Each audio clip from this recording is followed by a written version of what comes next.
Greetings. We continue today in session number 2 of part 2 of the framing of God's plan for the ages. We begin today by looking at the conquering.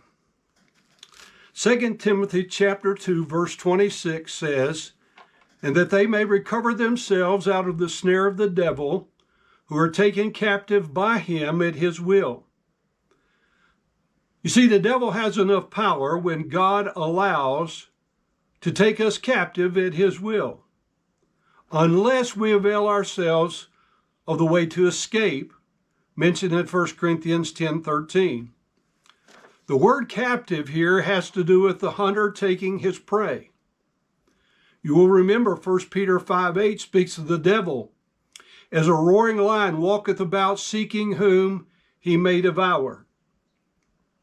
But in this day, when war is being waged in heaven, it says he wasn't strong enough. He was not strong enough. He was not strong enough. Oh, let the rapture of that thought permeate your entire being. The comparative of the strength of the devil to ours can cause fear. But the knowledge of the excelling strength of God and his angels over the devil and his angels should cause us to fear God more. I love the words, he prevailed not. He was not strong enough. Which brings about the end of the conflict in Revelation 8 and 9. The last part of verse 8 says, "Neither was a place for them found any more in the heaven. And the great particular servant, the old particular snake, the one being called devil, accuser, slanderer, and the Satan, the one deceiving the whole inhabited world, he was cast out of heaven unto the earth, and the messengers of him, they were cast out with him." Now there is an unmistakable similarity to a previous rebellion which occurred before the creation of man. What we have before us in Revelation 12 is simply a renewed attempt.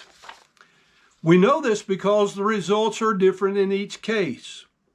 Since the first attempted coup, Satan and his demons have had limited access to the dwelling place of God. They have been summoned to report to God.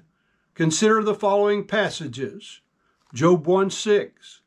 "Now there was a day when the sons of God came to present themselves before God, and Satan came also among them." Again in Job 2 verse 1.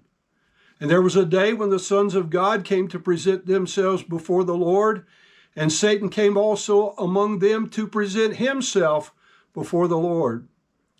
Then 1 Kings chapter 22 verses 19 through 23. "And he said, Hear thou therefore the word of the Lord. I saw the Lord sitting upon his throne, and all the host of heaven standing before him on his right hand and on his left. And the Lord said, Who shall persuade Ahab that he may go up and fall at Ramoth Gilead? And one said on this manner, and another said on that manner. And there came forth a spirit and stood before the Lord and said, I will persuade him. And the Lord said unto him, Wherewith? Or how would you do that? And he said, I will go forth and be a lying spirit in the mouth of all his prophets. And he said, Thou shalt persuade him and prevail also. Go forth and do so. Now therefore, behold, the Lord hath put a lying spirit in the mouth of all these prophets, and the Lord hath spoken evil concerning thee." Now a very careful and thorough explanation of what is meant by neither a place was found of them any more in heaven.